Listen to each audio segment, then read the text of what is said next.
Halo semuanya, Assalamualaikum warahmatullahi wabarakatuh. Perkenalkan, saya Fitri Seli Haryani. Saya sebagai guru matematika di SMA 15 Tangerang. Saya calon guru penggerak angkatan 11 Provinsi Banten. Ini SMA 15 Tangerang.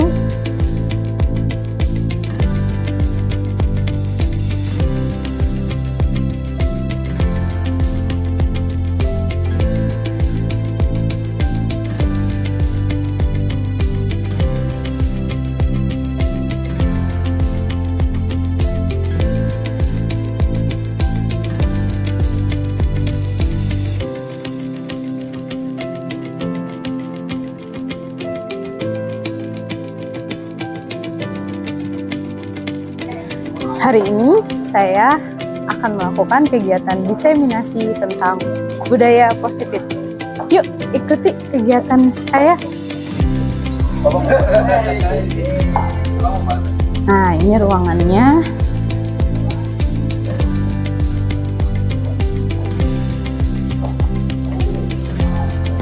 Halo sahabat penggerak, ayo ikuti. Bismillahirrahmanirrahim. Assalamualaikum warahmatullahi wabarakatuh. Waalaikumsalam warahmatullahi wabarakatuh. Yang terhormat Ibu Kepala SMA Negeri 15 Tangerang, Ibu Ninik Nur Cahya, SPD MPD.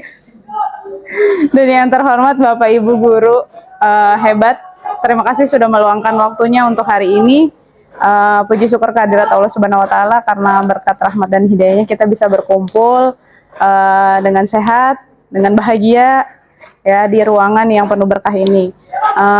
Sebelum kita memulai kegiatan, mari kita membaca basmalah terlebih dahulu. Bismillahirrahmanirrahim. Ya, Bapak Ibu hadirin yang berbahagia, hari ini saya akan memaparkan sedikit tentang menyebarkan pemahaman dan penerapan pengalaman budaya positif sebagai salah satu pemenuhan tugas saya di pendidikan guru penggerak. Saya Fitri Seli Haryani, CGP angkatan 11 SMA 15 Tangerang. Nah, tadi kalau kita bicara tentang budaya positif, saya mau tanya dulu nih sama Bapak Ibu semua. Apa sih budaya positif itu? Ada yang mau sedikit memberikan pendapatnya? Apa sih budaya positif itu?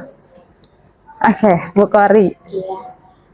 Kalau menurut saya gitu ya, mungkin akan berbeda dengan pendapat ibu yang lain, tidak apa. Kalau menurut saya budaya positif itu adalah kegiatan atau perilaku kita yang mencerminkan nilai-nilai apa ya, bisa dikatakan nilai-nilai kebaikan gitu.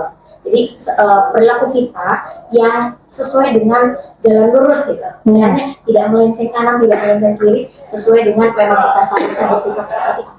Seperti itu. Oke, tepuk tangan dulu untuk Bu Kori. Terima kasih Bu Kori.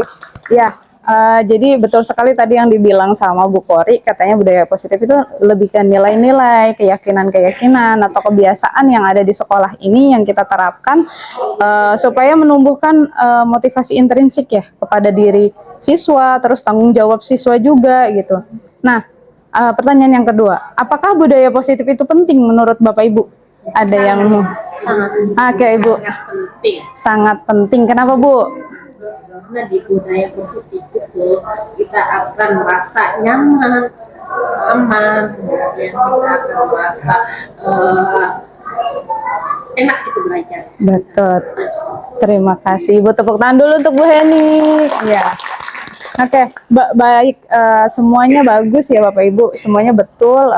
Jadi tentang budaya positif itu kenapa penting sekali, karena memang budaya positif itu harus ditumbuhkan di sekolah supaya anak peserta didik kita itu nanti bisa bertanggung jawab di kemudian harinya. Terus tadi yang dikatakan sama Bu Heni betul, menjadikan sekolah kita aman, nyaman, terus tenang gitu ya. Jadi di lingkungannya juga positif gitu. Nah, ini kesepakatan kelas sebelum memulai.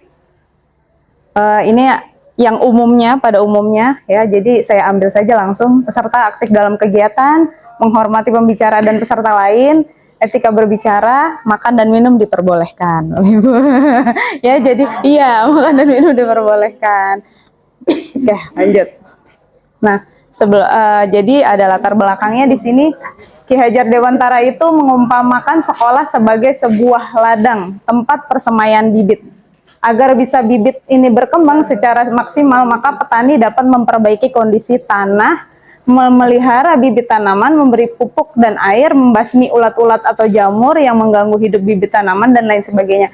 Jadi dari uraian tersebut memahami bahwa sekolah ini diibaratkan tanah, tempat bercocok tanam, sehingga guru harus mengusahakan sekolah jadi lingkungan yang menyenangkan, menjaga dan melindungi murid dari hal-hal yang tidak baik. Dengan demikian karakter murid tumbuh dengan baik sesuai profil pelajar Pancasila. Jadi kita diumpamakan sebagai petani, ya. Jadi kenapa jadi petani? Karena kan kalau petani itu mulai dari merawat ya, dari awal tadi katanya persemaian bibit, terus memberi pupuk, memperbaiki kondisi tanah. Jadi kalau misalnya kita merawatnya dengan baik, pasti anak-anak kita juga akan menjadi anak-anak yang baik, seperti itu. Nah, tujuannya di sini menumbuhkan budaya positif di sekolah dengan meyakini nilai-nilai kebajikan universal serta menciptakan murid yang merdeka dan mempunyai disiplin kuat sesuai profil pelajar Pancasila.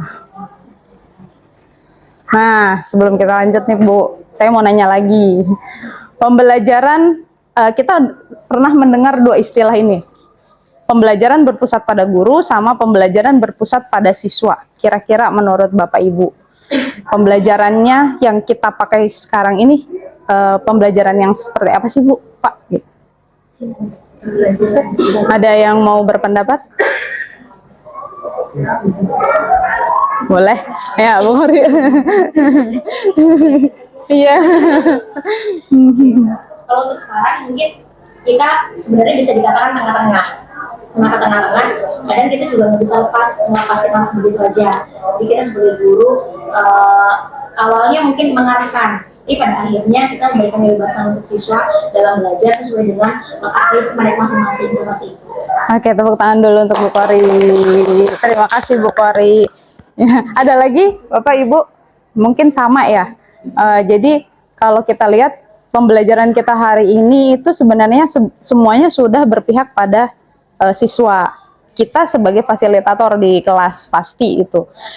Cuma mungkin masih ada saja guru yang hanya mentransfer ilmu kayak ceramah itu saja. Jadi dari awal sampai akhir dia ceramah gitu kan. Nah, mungkin itu akan diperbaiki lambat laun ya. Jadi yang tadinya masih ceramah, mungkin nggak apa-apa Bu, emang kalau ceramah salah? Tidak, saya tidak berkata itu salah gitu ya, tapi dikurangi, jadi lebih banyak aktivitasnya ke siswa. Nah, alhamdulillahnya di sekolah kita SMA 15 Tangerang ini, semua gurunya sudah berpihak pada siswa ya, jadi pembelajarannya juga pasti berpihak pada siswa gitu. Nah, ya, prinsip pembelajaran berdiferensiasi ini yang kita terapkan di SMA 15. Mungkin masih asing dengan kata berdiferensiasi. Sebenarnya kita udah ngelakuin nih, tapi ternyata kita mengenal kata diferensiasi itu. Artinya di sini para peserta didik belajar sesuai kebutuhannya berdasarkan tahap perkembangan sesuai teori psikologi modern untuk mewujudkan profil pelajar Pancasila.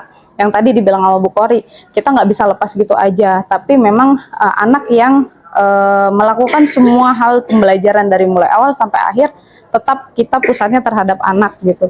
Jadi bisa dikatakan kita sebenarnya udah melakukan itu gitu, cuma mungkin dulu tidak mengenal kata berdiferensiasi ya. Nah, ini miskonsepsi tentang teori kontrol. Yang pertama, ilusi guru mengontrol murid, ilusi bahwa semua penguatan positif efektif dan bermanfaat. Yang ketiga, ilusi bahwa kritik dan membuat rasa bersalah mampu menguatkan karakter. Yang terakhir, ilusi bahwa orang dewasa berhak memaksa. Lihat gambar di samping. Sebenarnya kita sebagai guru ngerasanya, oh pokoknya anak ini harus begini, pokoknya harus begini gitu. Padahal sebenarnya harusnya tidak seperti itu gitu. Kalau ketika anak salah, kan kita pinginnya anaknya jadi benar ya. Bukan kita mengontrol sebenarnya. Mungkin itu hanya ilusi bahwa kita mengontrol si siswa itu, tapi ternyata tidak. Semua kembali lagi ke siswa, ke siswa. Karena siswa yang akan merubah dirinya sendiri, bukan berarti oh si anak ini udah terlihat berubah berarti karena kita nih gitu. Bukan seperti itu. Kadang kan ada yang kita udah kasih tahu tetap aja dia nggak berubah gitu. Nah mungkin itu dari motivasi intrinsiknya, motivasi dari dalam diri anak itu tersebut ya. Jadi kalau misalkan dia nggak punya motivasi intrinsik, ya gimana caranya anak itu mau berubah gitu kan? Tetap ada motivasi itu gitu. Jadi semua itu sebenarnya hanya ilusi kalau kita bilang kita bisa ngontrol anak ini, padahal sebenarnya tidak gitu. Ini konsep inti budaya positif. Seorang guru yang baik harus memiliki kemampuan dalam mewujudkan budaya positif di sekolah. Budaya positif tersebut dapat dijalankan dengan menerapkan konsep inti ini. Yang pertama, disiplin positif, nilai kebajikan, hukuman dan penghargaan, keyakinan kelas, kebutuhan dasar manusia, teori motivasi perilaku manusia, 5 posisi kontrol, dan segitiga restitusi. Ini akan saya jabarkan satu-satu. Yang pertama tentang disiplin positif. Ya, disiplin positif itu merupakan suatu cara penerapan disiplin yang mengajarkan anak-anak bertanggung jawab dan menumbuhkan kesadaran diri berdasarkan nilai-nilai kebajikan. Disiplin positif ini juga lebih mengarah ke arah disiplin diri yang dapat mengontrol diri dalam melakukan segala tindakan. Jadi, kalau disiplin positif itu tumbuh dari dasar, kan pertamanya kata disiplin ya. Disiplin itu apa sih? Disiplin itu artinya belajar. Belajar dari dalam diri sendiri. Jadi kalau kita sudah punya disiplin diri, pasti ada disiplin positif namanya gitu. Kan disiplin ini terkait dengan aturan kayak gitu ya, kayak di benak kita tuh disiplin nih, berarti harus ada peraturan, harus ada aturannya nih, begini gitu. Nah, tapi ternyata kalau misalnya disiplin positif di sini itu membuat murid memahami dan menyadari berdasarkan motivasi internal tadi, motivasi diri. Bukan dari paksaan, terus bukan karena pujian ataupun hukuman gitu. Jadi disiplin positif di sini itu tumbuh dari disiplin diri gitu. Nah, ini lanjut kebutuhan dasar manusia, segala sesuatu yang dilakukan untuk mendapatkan apa yang diinginkan. Seluruh tindakan yang dilakukan memiliki tujuan tertentu dan semua usaha terbaik yang kita lakukan adalah dalam rangka agar kebutuhan dasar kita terpenuhi dengan baik. Yang pertama, bertahan hidup. Jadi anak-anak itu kan kadang kebutuhan bertahan hidupnya kayak kesehatan, rumah, dan makan kita harus tahu dulu nih di awal. Biasanya kalau guru itu ada namanya asesmen diagnostik ya. Berarti kan kita mengetahui dulu di awal dia itu keadaannya seperti apa. Kayak gitu. Jadi apakah nanti dia belajarnya harus seperti apa, bagaimana, kayak gitu. Itu mungkin dari kesehatan, rumah, dan makanannya bisa dilihat. Terus penguasaan, kebutuhan, pengakuan atas kemampuan, keinginan untuk dianggap berharga, kekuatan untuk mencapai sesuatu, diakui atas prestasi dan keterampilannya, didengarkan dan memiliki harga diri. Jadi ada anak yang pingin disanjung gitu ya. Mungkin dengan adanya penghargaan atau pengakuan, dia biasanya timbul tuh motivasinya gitu. Terus kesenangan, kebutuhan untuk mencari kesenangan bermain dan tertawa. Jadi ada yang belajarnya lebih pingin fleksibel gitu. Jadi dia butuh kesenangan gitu, nggak pingin tertekan gitu kan. Terus ada kasih sayang dan rasa diterima, kebutuhan untuk disayangi dan diterima, kebutuhan tetap terhubung dengan orang lain. Yang terakhir, kebebasan, kebutuhan akan pilihan. Anak-anak dengan kebutuhan kebebasan yang tinggi menginginkan pilihan. Mereka perlu banyak bergerak, mencoba-coba, tidak terlalu terpengaruh orang lain, dan senang mencoba hal baru. Bapak Ibu kan tahu tentang gaya belajar ya. Gaya belajar itu kan ada kinestetik, apalagi tuh? Auditory sama visual. Biasanya kan anak-anak kinestetik kalau di dalam kelas itu ngerasa dirinya bahwa dikurung nih gitu. Padahal dia kalau misalnya dia di luar ditempatkan di luar nih halaman, dia seneng banget bergerak ke sana ke sini. Nah, mungkin dia butuh kebebasan. Itu ya. Jadi ada 5 kebutuhan dasar manusia dan ini termasuk ke peserta didik gitu, terutama ke peserta didik. Lanjut, motivasi perilaku manusia. Ada 3 motivasi perilaku manusia. Yang pertama, untuk menghindari ketidaknyamanan atau hukuman. Terus yang kedua, untuk mendapatkan imbalan atau penghargaan dari orang lain. Yang ketiga, untuk menjadi orang yang mereka inginkan dan menghargai diri sendiri dengan nilai-nilai yang mereka percaya. Yang pertama, yang pertama, untuk menghindari ketidaknyamanan atau hukuman. Biasanya anak-anak kalau misalkan ngerjain PR gitu ya, takut nih dihukum, gimana caranya biar udah yang penting tugas kekumpulin karena ada hukuman itu.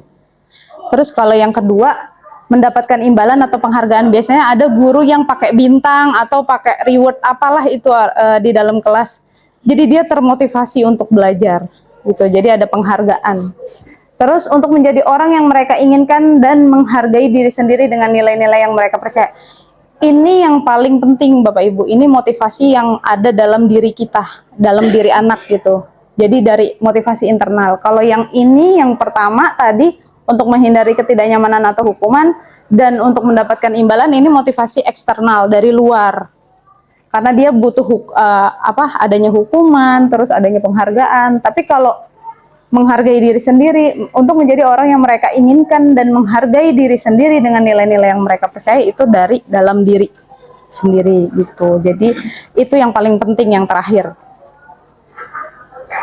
Nah, ini kita ada 3 yang udah sering dengar, yang mana? Hukuman sama konsekuensi ya. Nah, ya itu istilah yang sering didengar banget tuh, hukuman sama konsekuensi. Yang hukuman tidak terencana atau tiba-tiba, terus murid tidak tahu apa yang akan terjadi atau tidak dilibatkan. Sifatnya satu arah dan berupa hukuman fisik atau psikis. Jadi misalkan anak datang terlambat, terus guru piket mungkin nyuruh udah lari di lapangan. Dia nggak tahu apa yang direncanakan, karena memang tidak direncanakan sebelumnya. Jadi tiba-tiba aja gitu. Sifatnya satu arah. Kenapa? Karena ya guru piket doang yang nyuruh lari atau push up kayak gitu. Dan itu bentuknya fisik gitu kan. Tapi kalau ke yang konsekuensi, terencana atau disepakati sesuai peraturan, murid tetap dibuat tidak nyaman, sikap guru selalu memonitor murid. Kalau yang kedua, konsekuensi, bedanya dia sudah ada dalam aturan. Jadi misalkan di aturan sekolah itu, kalau misalkan datang telat, tidak boleh mengikuti di jam pelajaran pertama gitu ya. Nah itu kan sudah tertuang di peraturan. Nah itu termasuk konsekuensi gitu, karena sudah terencana. Beda tadi sama hukuman. Kalau hukuman mah spontan dan tidak terencana. Jadi ya udah apa aja disuruh gitu, entah itu fisik, entah itu psikis gitu kan. Nah kalau restitusi ini yang baru kita dengar, dan saya pun baru dengar ketika saya mengikuti CGP ini gitu. Saya baru tahu, oh ternyata ada restitusi namanya, istilah lain. Proses menciptakan kondisi bagi murid untuk memperbaiki kesalahan. Proses kolaboratif yang mengajarkan murid untuk mencari solusi sendiri. Jadi di restitusi ini nanti ada 3 tahapannya. Nanti akan saya jelaskan lebih dalam tentang restitusi. Tapi intinya restitusi ini gimana caranya siswa menemukan solusinya sendiri. Siswa bertanggung jawab atas kesalahannya, mengakui kesalahannya, jadi dia bisa bertanggung jawab di kemudian harinya gitu. Lanjut ke posisi kontrol restitusi. Ini ada 5. Kira-kira Bapak Ibu, yang pertama saya bacakan dulu, guru sebagai penghukum, guru sebagai pemantau, guru sebagai pembuat rasa bersalah, guru sebagai manajer, dan guru sebagai teman. Nah, kira-kira Bapak Ibu ada yang mau berpendapat nggak nih? Saya kayaknya masuk ke guru sebagai ini nih. Saya sebagai penghukum karena saya selalu menghukum. Ayo, ada yang mau berpendapat? Kalau saya sih lebih ke teman gitu, atau Pak, Bu, Bu Limah, Bu Wika. Kalau saya untuk posisi sekarang sih merasa sudah di posisi 4 sebagai Manajer. Mulanya sebelum menjadi manajer saya harus melalui 5. Kalau ini kan 4 sebagai teman. Tapi kalau kita posisinya hanya berada pada posisi teman, nanti si anak tidak akan ada rasa hormat. Bukan maksud kita ingin hormati, tetap aja kita sebagai orang tua harus ada etika. Maka sistem manajer ini yang paling tepat untuk guru kalau menurut saya ya. Nah, kita memanage bagaimana siswa tidak hanya dalam akademisnya, tapi juga dalam etikanya, dalam akhlaknya, sehingga tujuan sekolah dengan kesepakatan tadi di awal sampai di konsekuensi ada kesepakatannya itu tercapai. Tapi mungkin saja posisi sebagai penghukum juga pernah dilakukan sebelum saya mengenal ada restitusi ya, karena di sekolah sebelumnya itu hukuman itu bukan dianggap sebagai hukuman, tapi sebuah kedisiplinan yang positif. Nah, karena di SMA kita di SMA 15 sudah memiliki kesepakatan yang berbeda, tentunya hukum ini akan berbeda. Contoh membersihkan toilet itu sebetulnya kan suatu hal yang positif. Iya. Ya, anak disuruh membersihin toilet di rumahnya itu hal positif, kegiatan positif. Karena di sekolah membersihkan toilet itu dijadikan sebagai hukuman, maka di pola pikir si anak tersebut menganggap kalau membersihkan toilet itu adalah hukuman. Nah, itu yang menjadi ada paradigma yang berbeda, sehingga merubah pelan-pelan pola pikir mereka bahwa sebuah yang positif itu sebisa mungkin sama kita jangan dijadikan sebuah hukuman. Maka tadi kalau saya sih berharap teman-teman juga berada pada posisi manajer. Kita memanage semua yang ada di siswa, kemudian sebelum ke siswa tentunya kita memanage diri kita sendiri. Terima kasih, tepuk tangan dulu untuk Bu Ika. Ih, penjelasannya detail sekali. Iya, betul sekali, Bu. Nah, jadi tadi kata Bu Ika benar bahwa kita usahakan sebagai manajer tadi ya. Nanti juga saya akan menjelaskan kenapa sih guru harus sebagai manajer. Nah, ini contoh-contohnya. Hormat pada bendera selama 1 jam. Kan dulu sering banget ya. Saya juga dulu kayaknya pernah deh, karena seragam saya nggak sesuai. Saya disuruh berdiri di tiang bendera. Nah, itu termasuk penghukum. Ya, terus berapa kali ibu atau bapak harus memberitahu kamu itu selalu saja mengecewakan ibu bapak. Itu jadi membuat terasa bersalah. Lalu sebagai teman, ayo dong ikuti aturan sekolah. Tolong bantu ibu atau bapak ya. Sekali ini saja ya, sudah tidak apa-apa. Lain kali jangan sampai berbuat seperti ini lagi ya. Lebih humble gitu ya. Ramah gitu. Terus kalau pemantau, kamu sudah melanggar peraturan sekolah, kamu tahu nggak konsekuensinya? Setelah upacara, kamu beli atributnya ke koperasi dan jangan diulangin lagi. Jadi dia sebagai pemantau saja gitu. Nah, kalau ini sebagai manajer yang tadi dibilang sama Bu Ika, apakah kamu tahu kesalahan kamu? Kira-kira bagaimana kamu memperbaiki kesalahan kamu? Jadi si siswa sendiri yang menemukan dan mengakui kesalahannya gitu. Nah, ini. Di antara kelima posisi kontrol tersebut, sebaiknya seorang guru menggunakan posisi kontrol sebagai manajer. Karena sebagai manajer ini, guru dapat berbuat sesuatu bersama murid, mempersilahkan murid bertanggung jawab, dan mendukung murid agar dapat menemukan solusinya. Posisi manajer ini mengacu pada restitusi, yang memungkinkan murid menjadi manajer bagi diri sendiri, dan menciptakan identitas positif serta keberhasilan dalam diri murid. Tadi sudah disampaikan oleh Bu Ika, jadi seorang manajer itu bisa nanti menciptakan siswa yang mampu bertanggung jawab untuk kemudian harinya gitu. Jadi kita nggak cuma, kan kita mau anak kita nantinya bisa mengakui kesalahannya dan bertanggung jawab itu suatu saat. Bukan yang udah insaf terus habis itu mengulangi lagi gitu. Dan ini keyakinan sekolah atau kelas.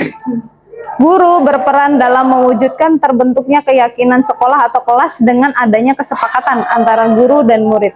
Keyakinan sekolah atau kelas berupa pertanyaan atau pernyataan-pernyataan universal yang mudah diingat dan dipahami dan harus diterapkan di lingkungan sekolah.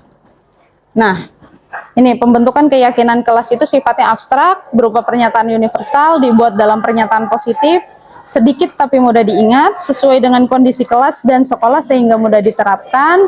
Semua warga sekolah dilibatkan dalam pembuatan keyakinan kelas. Kalau saya waktu di awal pembelajaran itu saya sudah membuat keyakinan kelas.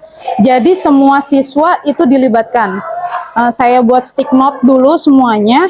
Mereka suruh membuat apa sih keyakinan kelas kita yang nantinya kita akan patuhi gitu ya, akan kita terapkan nih di kelas kita gitu. Jadi ada yang bilang datang tepat waktu gitu, terus seragamnya harus sesuai, terus tidak harus izin kalau misalkan mau ke toilet, ada yang seperti itu. Ya, jadi banyak tuh, jadi dari 36 siswa atau 35 gitu, 35 siswa itu mereka dikumpulkan jadi satu, kita kelompok-kelompokkan gitu, yang mana yang sama itu kita kelompokkan, terus kita bikin bersama. Tapi pembuatan ini harus dalam pernyataan yang positif, artinya kata dilarang, jangan, itu jangan sampai dipakai gitu ya. Ini pembentukan keyakinan kelas itu tadi ya. Ini yang sudah saya terapkan di kelas. Oke, assalamualaikum warahmatullahi wabarakatuh. Hari ini kita akan membuat keyakinan kelas. Jadi nanti Ibu akan membagikan stick note ke setiap individu, ke masing-masing kalian. Ya, terus nanti kalian tulis yang untuk kelas ini supaya lebih baik lagi ke depannya bagaimana gitu ya. Satu pernyataan aja. Ya, jadi satu stick note, satu pernyataan. Pakai pulpen. Nggak usah dinamain, nggak apa-apa. Terus setelah selesai nanti kamu tempelkan di papan itu ya. Kita buat di situ, jadi nanti di situ semuanya ada keyakinan kelas untuk kelas 11-6. Ibu bagikan dulu.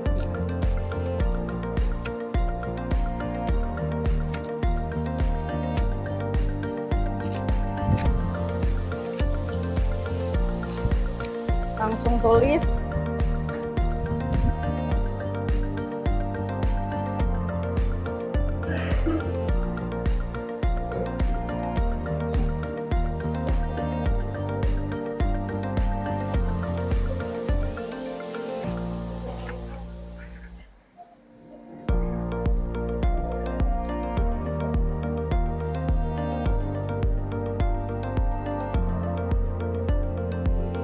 Udah, kalau udah boleh ditempel di belakang. Pakai cudah.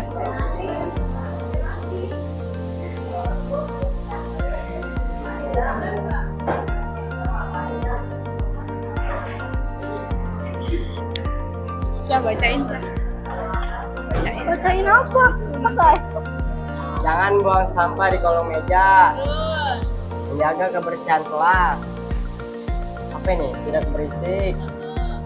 Bu bendahara jangan pelit dong. Kalau nggak masuk jangan lupa izin. Ya, jadi izin dulu ya. Ya, jangan lupa kerjasamanya untuk tiket. Tolonglah guys, kalau main game jangan pada berisik. Jangan saling membuli. Beberapa saja tadi. Nah, ini segitiga restitusi. Ini yang tadi istilah restitusi yang baru didengar. Saya pun sama, baru dengar, Pak, Bu.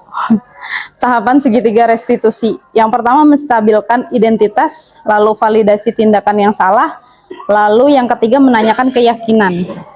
Kalau menstabilkan identitas itu, contohnya, Ibu tidak mencari siapa yang salah, tetapi ingin mencari solusi atas permasalahan ini.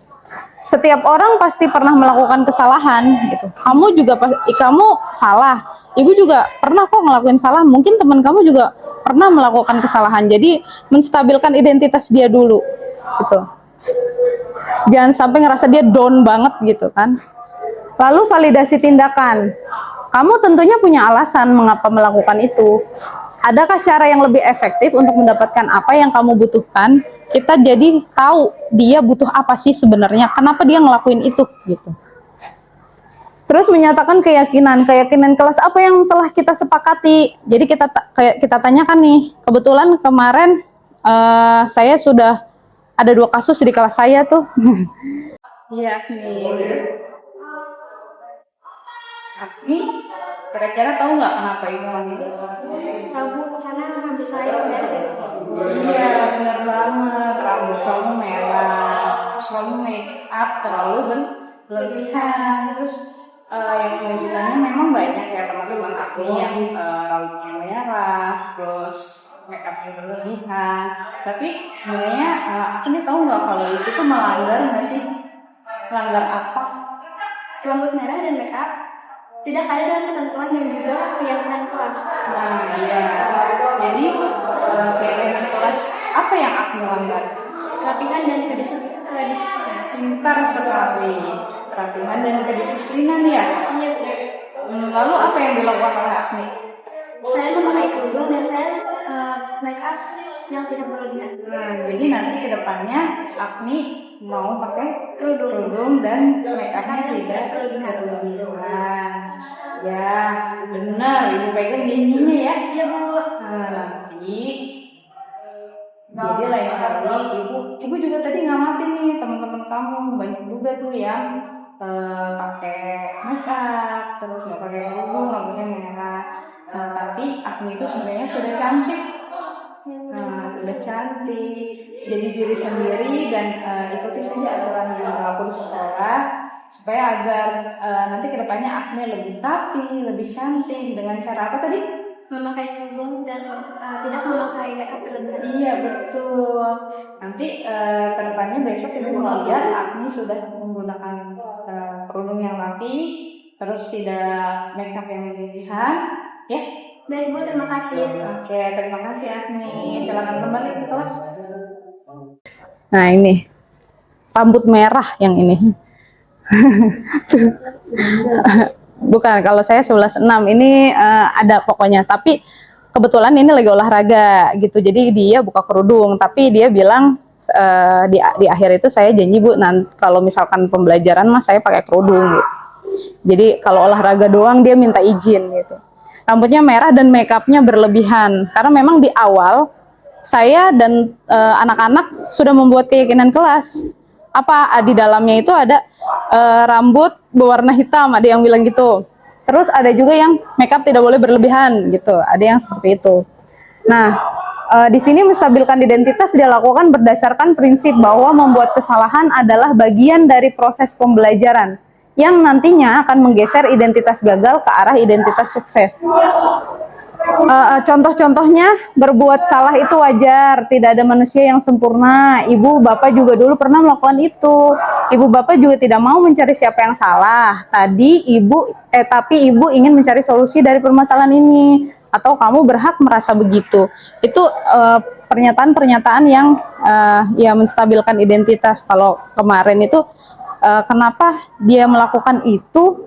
Dia bilangnya karena mau olahraga, saya pingin bebas gitu. Dia bilangnya pingin bebas gitu ya. Tapi dia sudah berjanji tidak mengulangi lagi tidak rambut merah dan tidak make up berlebihan lagi gitu.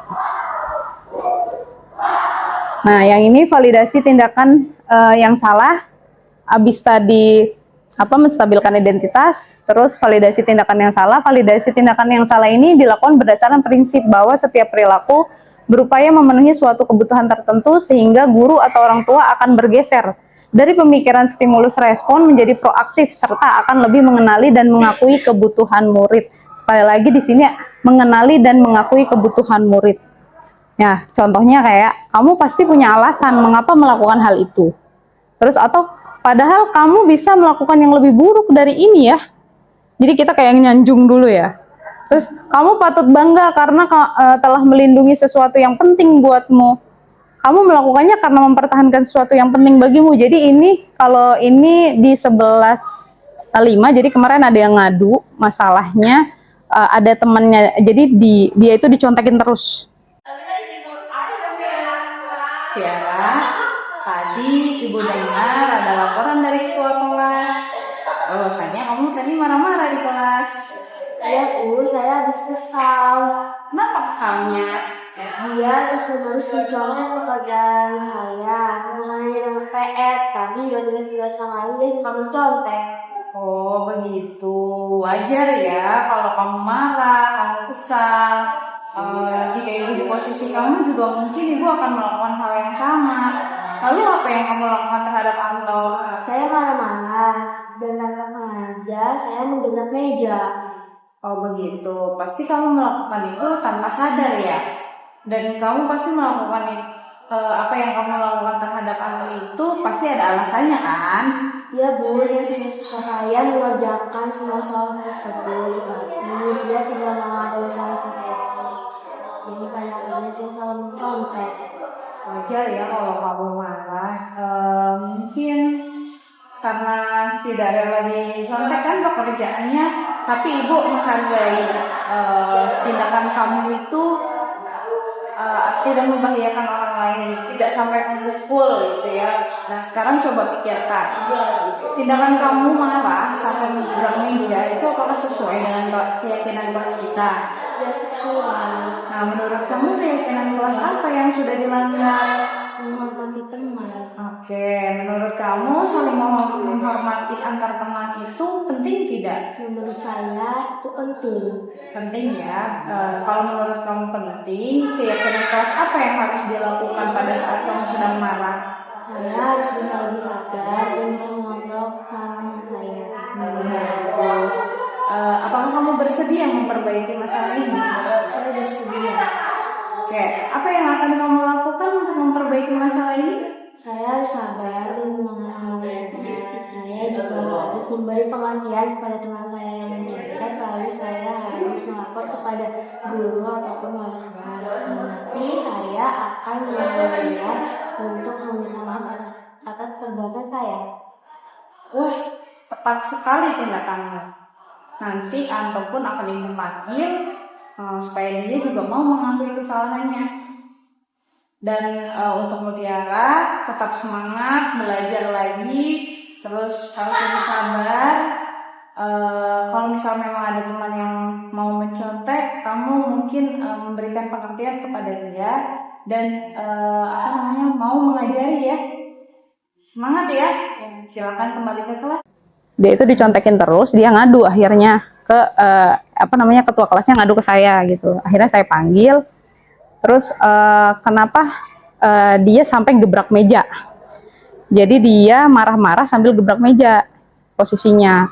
Katanya pas saya tanya, itu Bu, soalnya dia nyontekin aja, nggak cuma sekali dua kali. Jadi dia nyontek pekerjaan saya terus gitu. Pas saya tanya gitu. Terus sampai saya bilang, kamu pasti punya alasan kenapa kamu ngelakuin itu. Wajar sih kalau kesel, kata saya gitu. Saya kalau di posisi kamu juga saya akan merasakan itu gitu. Saya pasti kesel nih, kenapa teman saya nyontek mulu. Tapi kita harus memberikan pengertian gitu. Saya arahkan seperti itu. Terus kata dia, alasan saya Bu, saya ya kesal, ya marah. Karena ya saya dicontekin mulu gimana sih Bu. Dianya udah saya bilang jangan mau saya ajarin, tapi dianya nggak mau gitu. Jadi maunya nyalin doang. Terus menanyakan keyakinan dilakukan dengan memberi pertanyaan-pertanyaan bermakna kepada murid untuk memunculkan motivasi secara intrinsik sehingga mampu mengaitkan keyakinannya dengan tindakan yang salah. Apa keyakinan kelas kita? Nah gitu, jadi saya tanyakan kembali tuh ke mereka. Jadi mereka benar-benar yang menjawab sendirilah. Artinya dia mengakui kesalahannya, terus dia nyari solusi sendiri gitu. Sampai saya mengarahkan saja gitu. Nilai-nilai apa yang telah disepakati bersama? Seperti apa gambaran sebuah kelas yang ideal menurut kamu? Kamu ingin menjadi orang yang seperti apa sih? Nah, itu pertanyaan-pertanyaan yang menanyakan keyakinan. Terus harapan saya semoga penerapan budaya positif ini nantinya dapat terwujud baik di lingkungan rumah, sekolah, masyarakat, agar terciptanya suasana belajar yang aman, nyaman, dan menyenangkan. Ini yang ditunggu-tunggu. Terima kasih. Oke, Bapak Ibu, terima kasih atas kehadirannya. Saya ucapkan Assalamualaikum warahmatullahi wabarakatuh. Waalaikumsalam.